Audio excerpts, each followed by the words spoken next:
Dr. Frumkin for a stimulating and often sobering talk. While our panelists come up to the stage, and before I introduce them, I want to offer just a quick comment on the talk.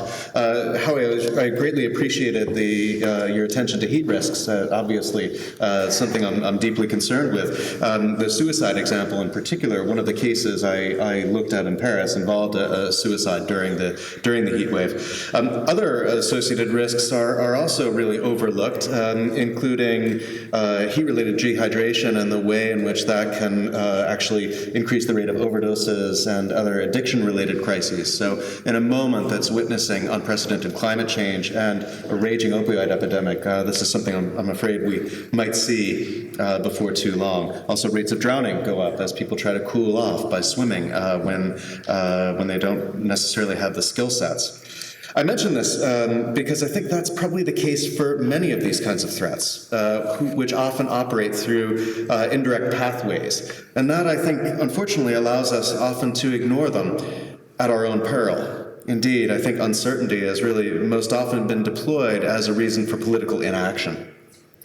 But thankfully, I think Dr. Frumkin's also provided an intellectual framework for how we might mobilize for change. I'm confident that our rich array of panelists will also point us in really critical directions for making a difference in the laboratory, in the classroom, or in the public. Let me now introduce our panelists. Lyric Bartholomay earned her PhD in comparative biomedical sciences and entomology, and she's an associate professor in the Department of Pathobiological Sciences in the School of Veterinary Medicine. She co-directs the Centers for Disease Control and Prevention's Upper Midwestern Center of Excellence for Vector-Borne Diseases with Susan Paskowitz in the Department of Entomology, and she's also a member of GHI's Advisory Committee. My colleague Gregg Mitman has a PhD in the history of science and is the Vilas Research and William Coleman Professor of History, Medical History, and Environmental Studies. He's the founding director of the Nelson Institute's Center for Culture, History, and Environment, and he's also past president of the American Society for Environmental History. Mitman recently co-produced and co-directed with Sarita Siegel 2 films, In the Shadow of Ebola, an intimate portrait of the Ebola outbreak in Liberia, which aired online on Independent Lens, PBS, and The Land Beneath Our Feet, a documentary on history, memory, and land rights in Liberia. Monica White holds a PhD in sociology and is assistant professor of environmental justice. Her research investigates communities of color and grassroots organizations that are engaged in the development of sustainable community food systems as a strategy to respond to issues of hunger and food inaccessibility. Her recent publications include A Pig and a Garden, Fannie Lou Hamer and the Freedom Farms Cooperative in Food and Foodways, Explorations in the History and Culture of Human Nourishment. Her first book, Freedom Farmers, Agricultural Resistance and the Black Freedom Movement, is under contract with the University of North Carolina Press and is scheduled to be released this fall. And last but not least, Maureen Durkin is professor and chair of the Department of Population Health Sciences here at UW in the School of Medicine and Public Health. Her work in global health and here in the United States is focused on children's health and the epidemiology and prevention of neurodevelopmental disabilities. Maureen teaches in our graduate and undergraduate global public health certificate programs and is deeply committed to the success of GHI and other global health initiatives on campus. So each of our speakers will take about 3 minutes to talk about their work in relation to planetary health. Lyric?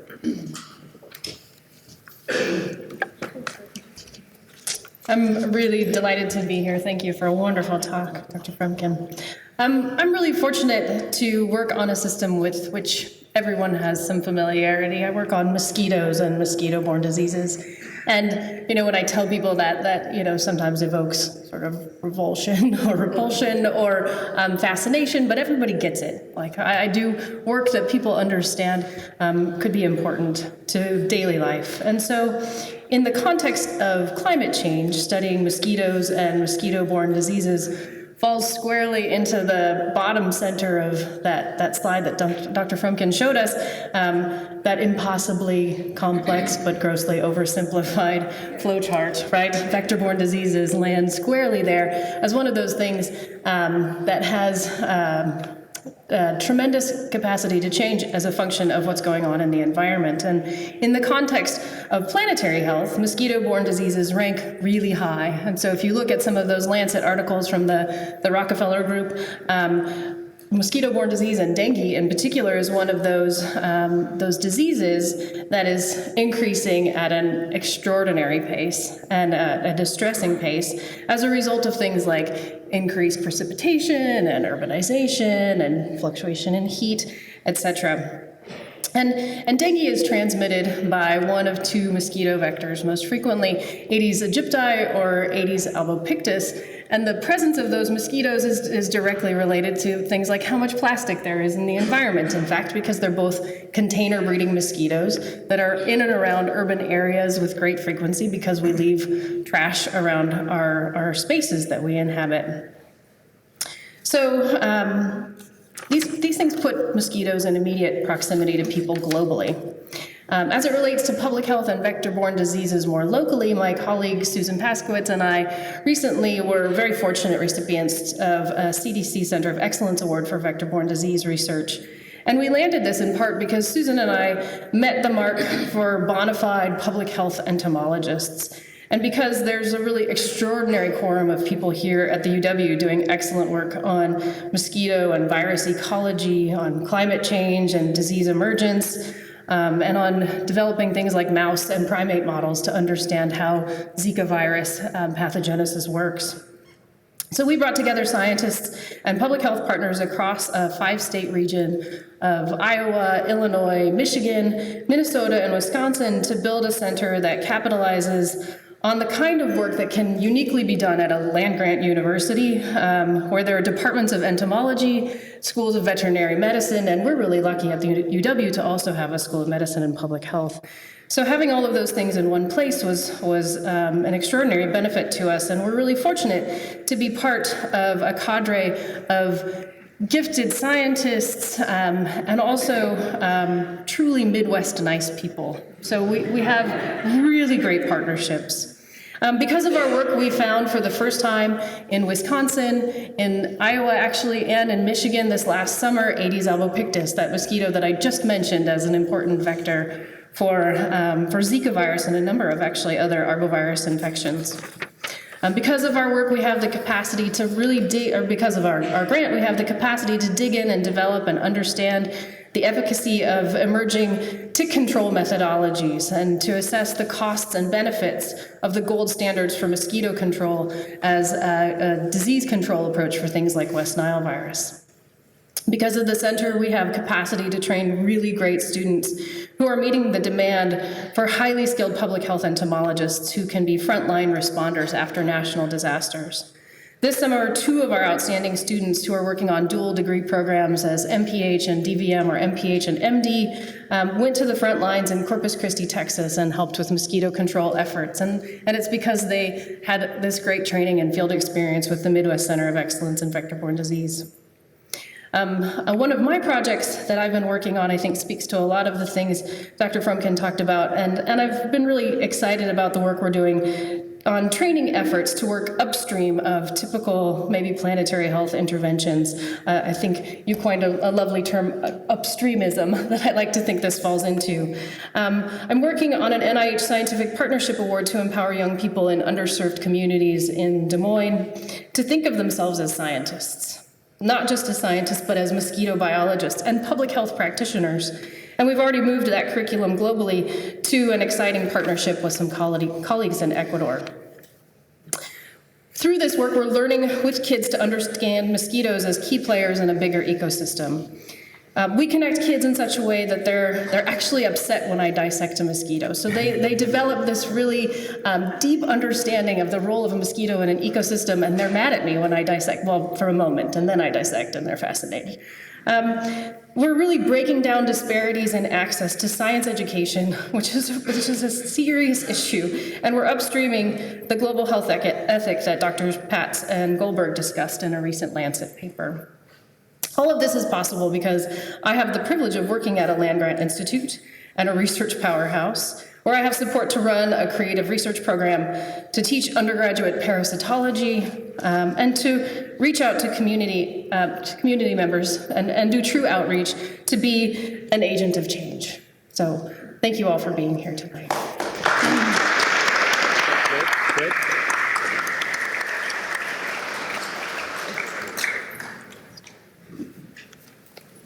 Thanks very much for the opportunity, both to Jonathan and Howie, for a wonderful talk to think with.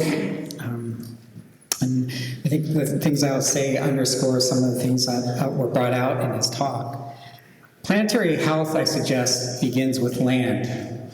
Who has access to it, its distribution and use, its care and valuation. And I think being part of a land grant institution, going back to Leopold and the land ethic, really underscores that relationship to land. But planetary health also, I suggest, is intimately related to the ecology of injustice produced through inequitable economic, political, and social relations that operate at local, regional, national, and global scales. Let me illustrate these points by focusing on a country where I've worked extensively over the past 6 years and where I just returned from yesterday, Liberia. Its Human Development Index, a UNDP measure of health, life expectancy, education, and standard of living, ranks as 177th out of 188 nations, just above Guinea-Bissau and below the Democratic Republic of the Congo. Food insecurity affects more than 16% of households. Life expectancy is 61 years of age. Liberia has a population of 4.5 million people, with more than 60% under the age of 24, in an area roughly the size of Ohio.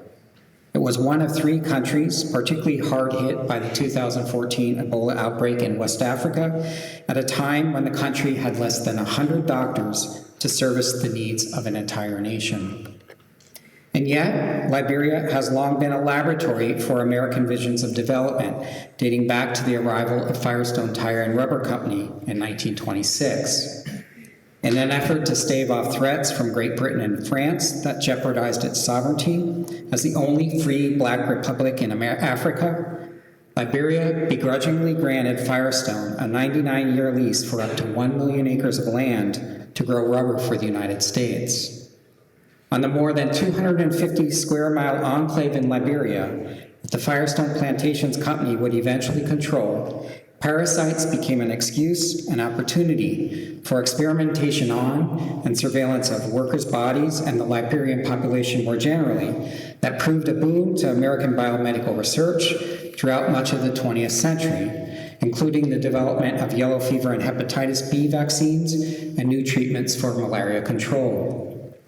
Yet through its establishment of a plantation economy dependent upon large-scale land dispossession and the appropriation of vast amounts of indigenous labor, Firestone might also be seen as a microparasite on lives and livelihoods that flourished in Liberia, which left the country in a chronic state of underdevelopment. Indeed, multinational corporations such as Firestone, B.F. Goodrich, and Republic Steel earned close to $1 billion in profits between the 1940s and 1970s, but did little to help build medical knowledge and capacity in Liberia. In 1958, the American ambassador to Liberia confidently noted, and I quote, that a handful of American-owned companies and about 1,000 Americans working in Liberia make more money in Liberia than all Liberians put together. The reliance on foreign concessions and an extractive resource economy also favored elites within Liberia, exacerbating economic and ethnic inequalities and an autocratic rule that eventually ignited into a 14-year civil war. By war's end in 2003, more than 250,000 persons had lost their lives, life expectancy had declined to 47 years of age, and the country's entire infrastructure, roads, electricity, hospitals, schools, water, healthcare, and sanitation systems had been destroyed. Yet out of the ashes and blood of war arose new hope in Liberia.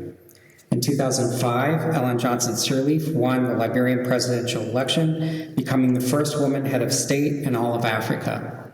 In need of capital to reboot the country's crumbled infrastructure and kickstart the economy, her government looked once again to direct foreign investment in its natural resource sector. Estimates suggest that between 25 to 50% of land in Liberia has been leased to foreign concessions, seeking to extract the country's agricultural and mineral wealth, swallowing up customary lands, severing cultural traditions rooted in land and place, and exacerbating land and food insecurities that threaten peace and reconciliation. And much of these foreign concessions are to oil palm plantations that Dr. Frumkin had pointed to in Southeast Asia. Development, now labeled neoliberal, still favors private capital and trickle-down economics to address the country's health disparities and wealth inequality. When Ebola appeared in 2014, it exposed the soft underbelly of a nation that had grown dependent upon a plantation economy built on extraction, where more has been taken than returned.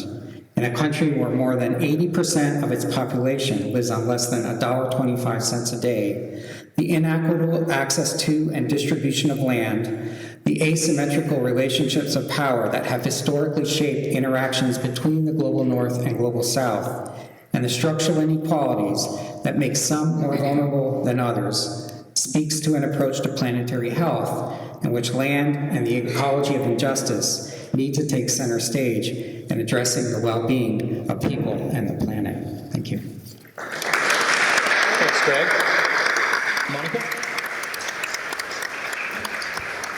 Being the rule breaker that I am, we've decided we'll just sort of speak from our seats. Thank you so much for the opportunity to share this panel. I'm really grateful for Dr. Frumkin's comments on specifically my work, which deals with the need for and the impact of agriculture on the planet's resources. No denying that increasing population and changing climate and the use of non-renewable resources such as water, soil, forest areas means that food production has an impact on our planetary health.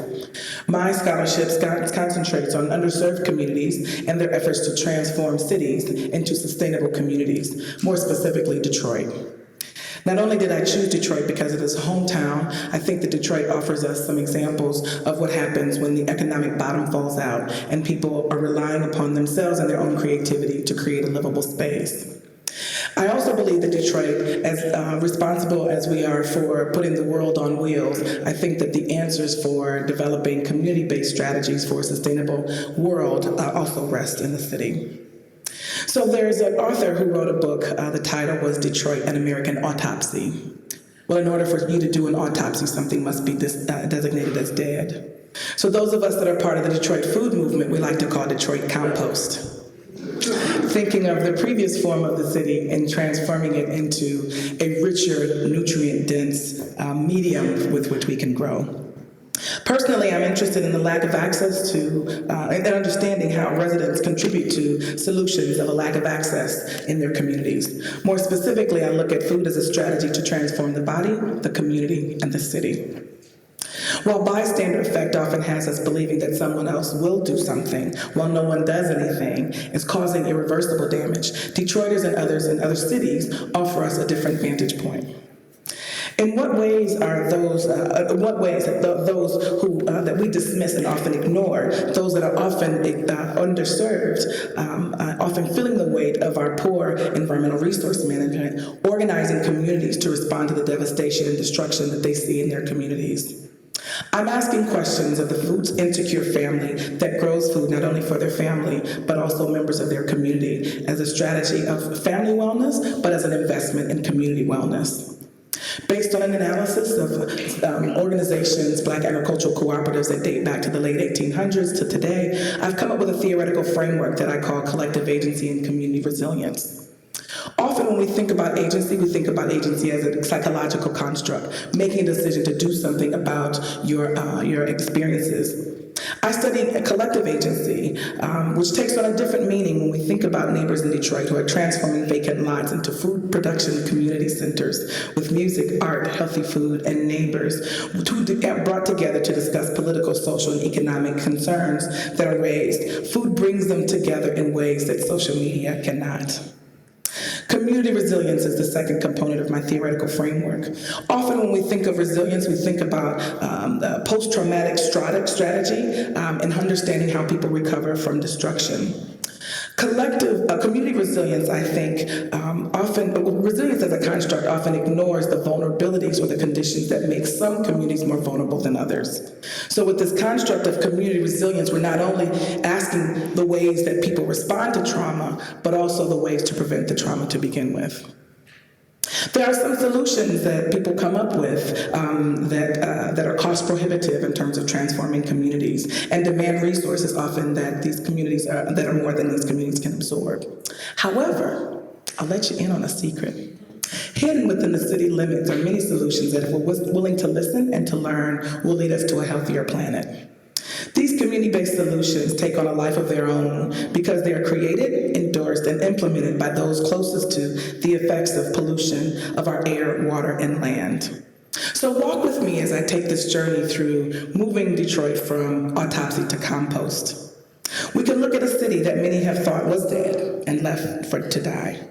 In a city that has approximately 33% of the population at the poverty level, we can look at an organization called the Detroit Black Community Food Security Network and D-Town Farm. D-Town Farm is a 7-acre organic farm that produces tons of healthy, affordable, locally grown food. They organize and they have a children's program called the Food Warriors Youth Development Program, where they work with children in city schools. And the children, the organization helps the teachers integrate food production and the science of into their classrooms. The organization was responsible for a food policy and is responsible for sort of helping us to understand that healthy food should not stand behind the tofu curtain. Instead of waiting for a national franchise, healthy food franchise, to rescue Detroiters, and lots of people were going to rescue Detroiters, members of the city are organizing a community-owned healthy store to provide the resources for that community. Called the Detroit People's Food Commons, it benefits from resource regeneration opposed to a resource extraction model. It'll house a healthy food hub, community kitchen, offering classes in food preservation, meditation, and other community wellness strategies, healthy food prepared, and supplements. The creation of D-Town Farm has also been active in the creation and implementation of a water filtration and catchment system to irrigate the crops and to protect the surrounding area from runoff. Ali Darul is our genius. He created an off-grid solar power container. It produces 8 kilowatts of power, 3,000 watts per hour, connected to a donated shipping container. In that shipping container, we house our tools, our supplies, but also it's an impressive example of the power of genius. While 40% of Detroiters and 70% of school-aged children have no access to the internet, a college friend of mine is a member of the Equitable Internet Initiative. The Equitable Internet Initiative has created their own internet by installing high-speed internet access that beams shared gigabyte connections from an antenna on top of the tallest building on the street and into the homes of people who have long gone without. A recent Detroit Huffington Post article talked about Black Detroit beekeepers and talked about how they turn vacant lots into bee farms. It's called Detroit Hives. Work hard, stay bumble. Other kinds of techniques around food production are coming from community-based strategies like hay bale gardening with no weeds, no fertilizers, and require less watering. We're blending conversations of food justice to transportation justice to health justice to education justice. How might our ideas be more inclusive of community members as the solutionaries that they are, with the brilliance to solve some of the global problems and contribute to a healthy planet? As the students in my class, Environmental Studies 213, know, my saying is, there's no such thing as the voiceless, we just aren't listening. Thank you, Monica.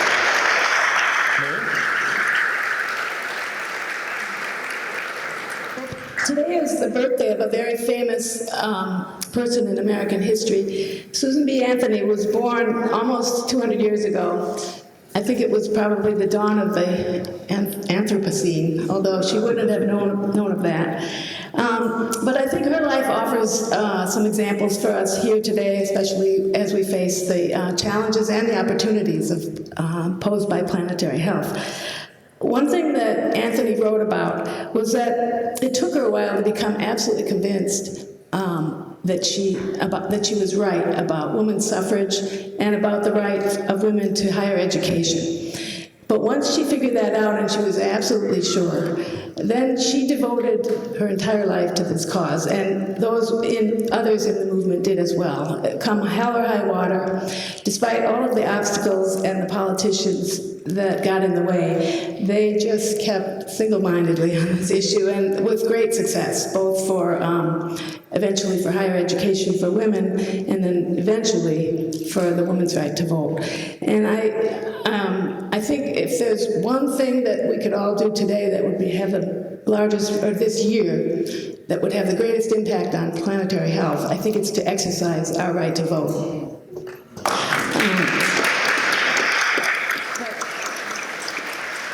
Back to the analogy of the women's suffrage movement and planetary health, I think we're at a similar point in history that they were then. Listening to Dr. Frumkin and Jonathan and to climate scientists around the world, it took a while, but I think we now know that we're right, and we see a way forward on this issue. And I think I would say that both Jonathan and Dr. Frumkin and others on my panel here have already dedicated their careers pretty much to this issue single-mindedly. And I think the university also has a real key role to play. And we already heard from Provost Mangelston about the breadth of the research and the legacy of the Nelson Institute on our campus. And those are some of the reasons why I think we are well positioned to play a key role. But we also have an integrated School of Medicine and Public Health, which I think is really well positioned to investigate the multiple determinants of health, including the impact of environmental degradation and environmental pollution on health. And on this topic, I attended a meeting at the National Institutes of Health last week that was focused on brain disorders. And there was great interest in the possibility that the kinds of chemicals that Dr. Frumkin was talking about cross the blood-brain barrier and affect not only the developing brains of infants, but also maybe contributing to neurodegeneration in the adult populations around the world as well. So that's just an example. So I think as a university, one of the things we might consider is whether we can make planetary health a more central theme in everything we do, in every course of study, in every research program, and in every outreach activity. It's going to take an interdisciplinary and cross-campus effort like nothing we've seen before, I think, to really address the challenges we've heard about tonight related to planetary health. We've begun to do this, I think, to some extent in our global health certificate programs, where every student is exposed to these concepts of planetary health.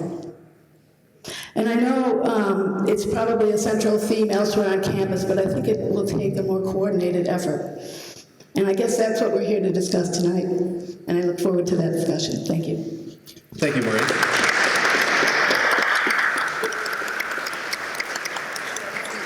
I'd like to thank all of our panelists, and we have a few minutes to open it up for questions. I wanted to just pose a general kind of framing question to the entire panel, as well as Dr. Frumkin. This notion of the planetary really instantly raises the question of scale. And I mean, it's utterly overwhelming in its complexity. So how and in what ways can we possibly downscale planetary level thinking without becoming completely disheartened in our capacities to make change? What are the sorts of key strategies for pivoting from the planetary to the local, and from the local then back to the planetary? And then as a sort of add-on to this, what really is the particular role, considering these diverse stressors of planetary health, what's the role that a land-grant university such as UW can play in promoting this? So I want to just jump right off Maureen's point there as well. What sort of advice do you have for us in terms of how we can take our university and foster this kind of thinking. I want people to just sort of give that some thought while I open up the floor for questions. Do we have microphones or no? We have mics, and then we'll just ask that the question be repeated up at the front for recording. Great. We have one right here. I'm going to take groups of 3 questions at a time in the interest of efficiency. I'm not sure if it's on or not. Quick question is, could you maybe state a country in the world that's actually doing the right thing and actually helping planet Earth? What you've done. Okay, excellent. Is there a country on Earth that's doing the right thing? We have a question here on this side, and then one here in the middle. In a recent book, Dr. Stan Cox and his son Paul Cox, in How the World Breaks, have posited that we have an over-reliance on the term resilience, and it was referred to by one of the speakers. Have we gotten systems to a point where resilience is no longer possible, that they can't come back? Okay, so is there a country that's doing the right thing? Are we beyond resilience? And then a question here. How do you define a growing, vibrant economy that maintains essential ecosystem services in a world with finite resources? And what are the changes in our rules of governance that will allow that to happen? And please, when you answer that, please talk about the sustainable population size, the combination of population size and capital consumption. Okay, so how do we manage a growing economy in the context of limited resources? What kinds of government mechanisms are really critical for this? I'll turn this over to the panel. Iceland. but they have the advantage of having this hydrothermal system under, so they can heat their environments with that without having to pollute anything. And the population is about the same size as Madison. They also have, they're very innovative though in the way that they do greenhouse planting and things like that. So I think they are a model, but yeah, they have some advantages. Okay. Anyone, Monica, do you want to tackle resilience? I could tackle resilience, but I could also talk about the ways that universities can foster planetary Earth. Part of the Wisconsin idea and part of the beauty of being here at UW-Madison is the idea that all brilliance isn't located on campus. And so by being able to take students to communities, bringing community members here, we get to sit at the feet of those who are doing some really innovative, incredible work. And I think that that is a massive contribution of the concept, the finances, the resources that allow us to do that. I agree that the conversation of resilience is something that needs to be interrogated and expanded, because I think that we have such a narrow view of what that looks like. And in terms of the ways that community members are resilient, one has to recognize how incredible it is to see folks demonstrate their own agency once they've been neglected. But it is upon those of us with more resources to ask the question, how much do we want, how long do we wait while communities suffer without us taking a stand and working toward equity and justice? That, I think, supersedes resilience. Should we go down the line? Gregg?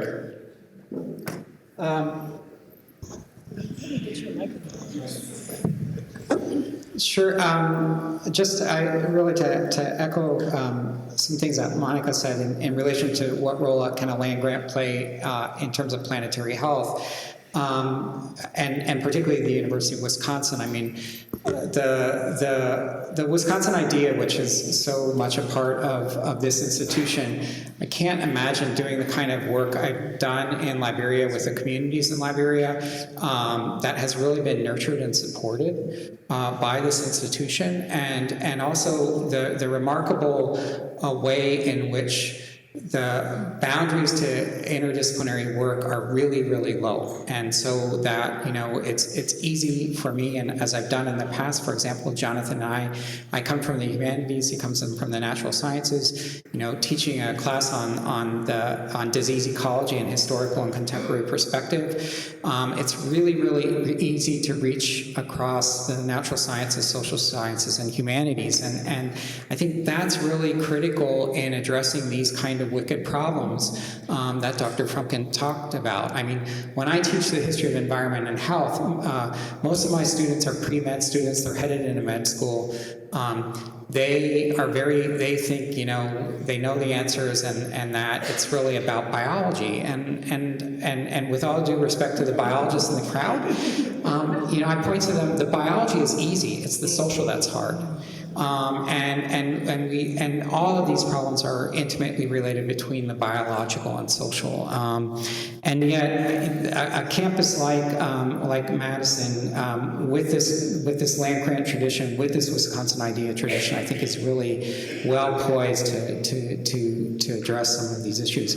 In terms of the question about how do we grow economies in a space of finite resources, I think we really need to rethink what we mean by growth, and by the kind of metrics that we use to think about growth and economic growth. So, a number of years ago when I was interim director of the Nelson Institute, one of the focus on Earth Day was really questioning this whole notion of growth and economic growth.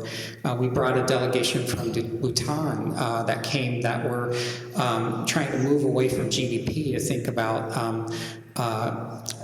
the global happiness index, right? What is it that makes people happy? What makes well-being?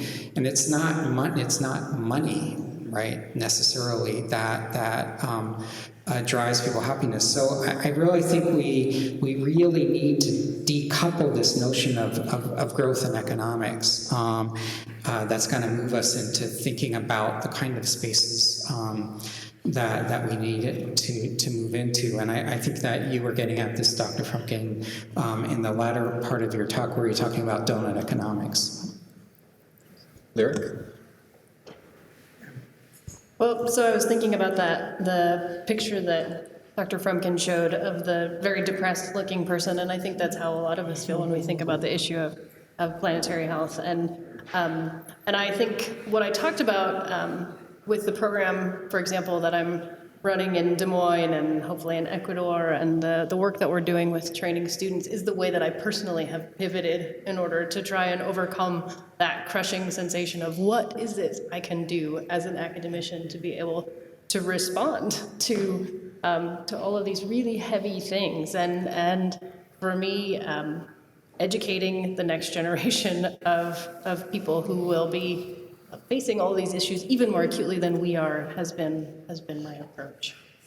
As it relates to ecosystem services and constraints in a time of limited resources, that's something that I would say I feel acutely too as an entomologist. And of course I study mosquitoes, but entomology is a huge field, and we think a lot about ecosystem services in terms of pollinators. Actually, male mosquitoes are probably important pollinators too. Female mosquitoes suck nectar out of flowers as much as they suck blood out of you and me. So maybe that's my contribution to ecosystem services.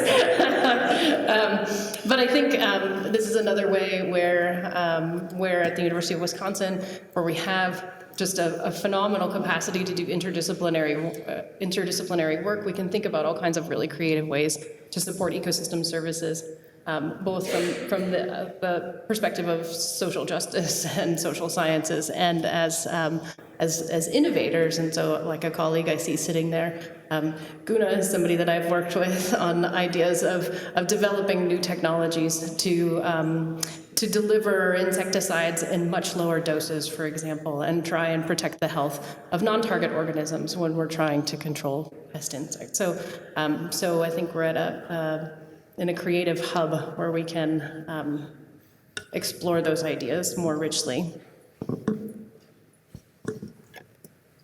Boy, what a great group of questions and a great group of answers. I just want to knit a couple of the questions together and use as my starting point Lyric's comments about what I'll call despair. So I think despair is a real danger for all of us who work in this field, and it's something we need to fight against. We need to guard against it. I raised the question of despair at a meeting recently. I had the privilege of being in a meeting in the Vatican, and among the other people at the meeting was Governor Jerry Brown.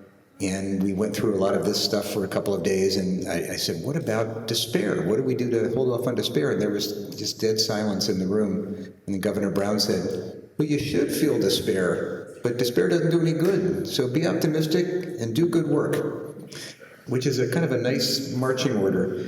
I think there's a lot of reason for hope. And I'll mention a couple of examples of countries or units of countries that are doing good things, but I'll also cite a couple of examples of resilience and other reasons that we should all feel hope.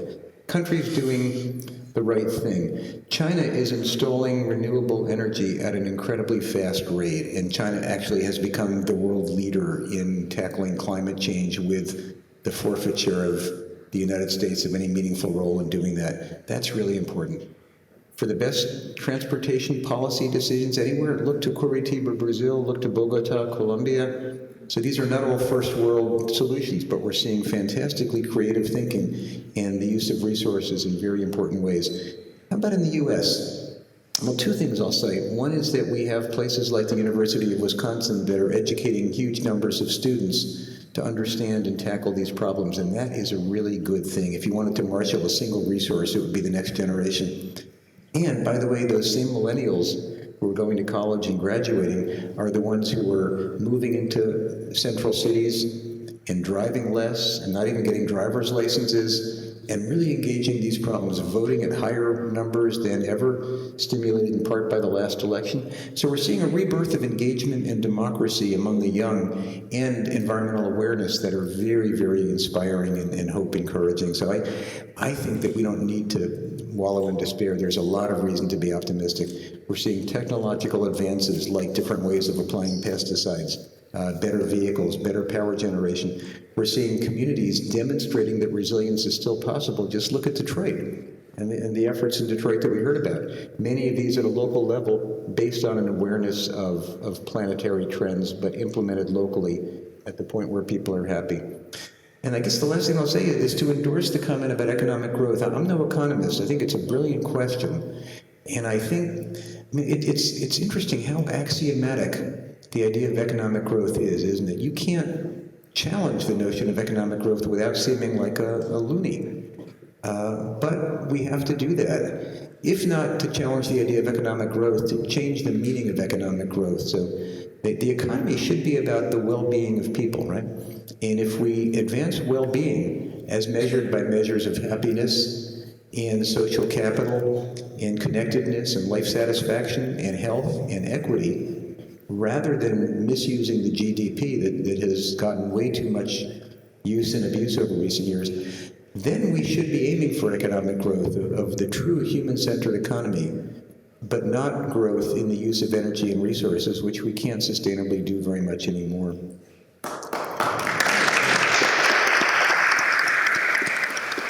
I'd like to thank Dr. Frumkin and our panelists and turn it over to Jonathan for a couple of quick concluding remarks. Rick, thank you. Stay up here, Rick. Wow, what a panel.